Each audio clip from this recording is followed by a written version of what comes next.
Dear students, आज हम France की अध्यक्षीय शासन व्यवस्था के बारे में पढ़ेंगे।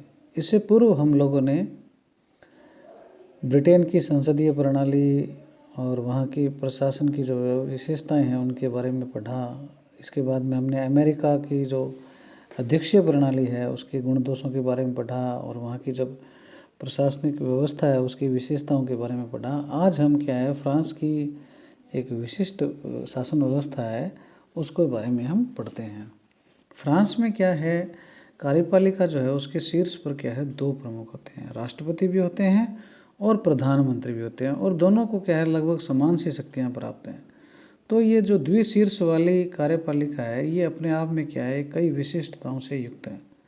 फ्रांस की जो शासन प्रणाली है उसमें वो न तो क्या पूर्णतः अध्यक्षात्मक है और न ही संसदीय है, बल्कि उसमें क्या है दोनों प्रणालियों की कुछ विशेषताएं मिलती है। तो वो हम क्या है तालिकाबद्ध तरीके से देखते हैं।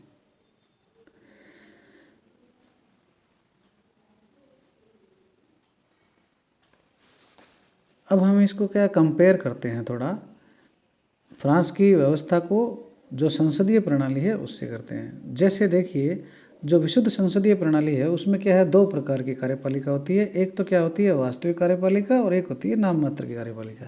जैसे हम भारत का ही उदाहरण लें तो राष्ट्रपति जो हैं वो क्या है नाम मात्र की कार्यपालिका है, और प्रधानमंत्री हैं और उसकी मंत्रिपरिषद जो है वो क्या है वास्तविक कार्यपालिका होती है।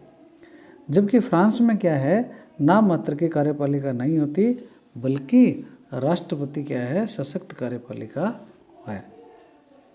दूसरा जो है संसदीय प्रणाली का लक्षण वो है प्रधानमंत्री तथा मंत्रिपरिषद विधायिका के मेंबर होते हैं। आप लोगों को पता ही है कि जो प्रधानमंत्री बनते हैं या जो मंत्रिपरिषद के जो सदस्य हैं उनको लोकसभा या राज्यसभा में से किसी के एक का मेंबर होना ज़रूरी है। हम भारत की बात करें तो चाहे अगर बन भी जाता है तो 6 माह के अंदर अंदर ये कानून है कि संविधान में प्रावधान है कि उसको 6 माह के भीतर मेंबरशिप लेनी जरूरी है। फ्रांस में क्या सिस्टम है कि फ्रांस में प्रधानमंत्री या मंत्रीगण जो हैं वो संसद के सदस्य नहीं होते। तीसरा कुछ अलग सा है कि मंत्रिपरिषद जो है संसदीय व्यवस्था में संसद के प्रति क्या है उत्तरदायी होती है, जबकि फ्रांस में क्या है मंत्रिपरिषद राष्ट्रीय सभा के प्रति उत्तरदायी होती है। अगला है मंत्रिपरिषद का कार्यकाल प्राय अनिश्चित होता है, क्योंकि बहुमत अगर रहता है तो है, नहीं तो फिर वो हट जाती है। फ्रांस में भी क्या है मंत्रिपरिषद को निंदा करके समय से पहले हटा सकते हैं, यहाँ पे भी ऐसी व्यवस्था है। संसदीय शासन प्रणाली में मंत्रिपरिषद की बैठकों की अध्यक्षता कौन कर सकते हैं, प्रधानमंत्री, और यहाँ पर कौन करते हैं फ्रांस में, राष्ट्रपति। तो इस प्रकार से क्या है फ्रांस की स्थिति थोड़ी सी कुछ अलग सी है।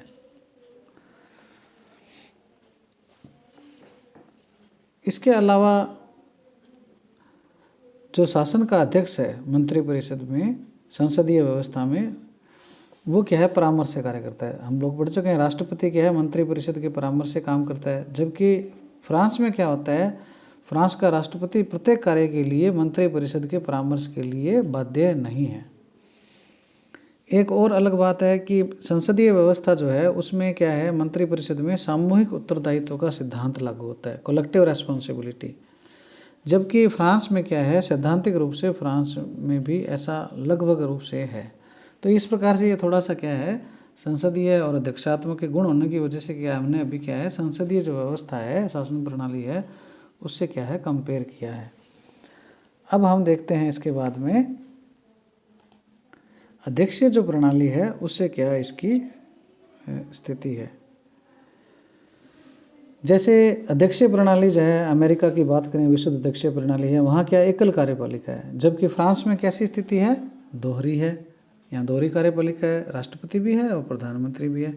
राष्ट्रपति कार्यपालिका की सारी शक्तियों का प्रयोग करता है, जबकि फ्रांस में दोनों ही क्या है कार्यपालिका शक्तियों का प्रयोग करते हैं। अध्यक्षीय प्रणाली में मंत्रिपरिषद क्या है विधायिका का भाग नहीं होती, जबकि यहाँ पे भी क्या है समानता है अध्यक्षीय व्यवस्था से, तो यहाँ पे भी भाग नहीं होती। यानी कहने अब इसमें ये बताया जा रहा है कि कुछ लक्षण इसके संसदीय व्यवस्था के हैं, कुछ इसके क्या है अध्यक्षीय व्यवस्था के हैं। अध्यक्षीय प्रणाली में क्या है कि कार्यपालिका समय से पूर्व संसद को भंग नहीं कर सकती, और इसमें क्या है, राष्ट्रीय सभा को समय से पूर्व भंग किया जा सकता है। अगला जो है तुलना, अध्यक्षीय व्यवस्था में क्या है, मंत्रिपरिषद संसद की कार्यवाहियों में भाग नहीं लेती, जबकि फ्रांस में मंत्रिपरिषद संसदीय कार्यवाही में भाग लेती है लेकिन मतदान नहीं कर सकती।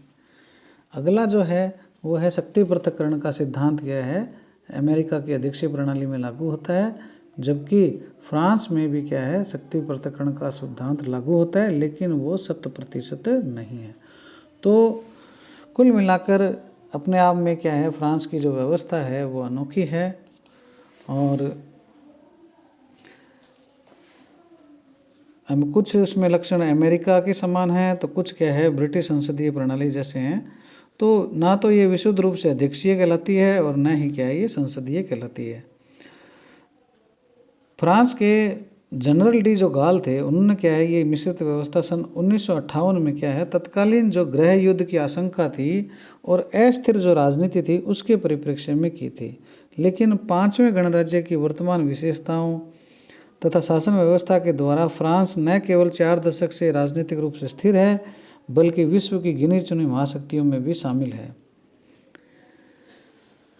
तो इस प्रकार की अद्भुत या विशिष्ट व्यवस्था होने के कारण प्रोफेसर जो डूजर हैं वो पंचम गणतंत्र को क्या अर्ध अध्यक्षीय राज्य कहते हैं, लेकिन राष्ट्रपति की मंत्रिपरिषद पर उच्च स्थिति को देखते हुए हरमन फाइनर ने इसे क्या है उच्च अध्यक्षीय राज्य नाम दिया है। निसंदेह शासन व्यवस्था में वर्तमान स्वरूप फ्रांस के लिए वरदान है, भले ही इसमें कई प्रकार की विसंगतियां या अपूर्णताएं क्या ना हो, और इस प्रकार से क्या है ये एक अपने आप में अलग हैं। और यहाँ की जो शासन व्यवस्था या कार्यपालिका है उसके जो मुख्य 3 आधार स्तंभ क्या है, राष्ट्रपति, प्रधानमंत्री और मंत्रिपरिषद माने जाते हैं।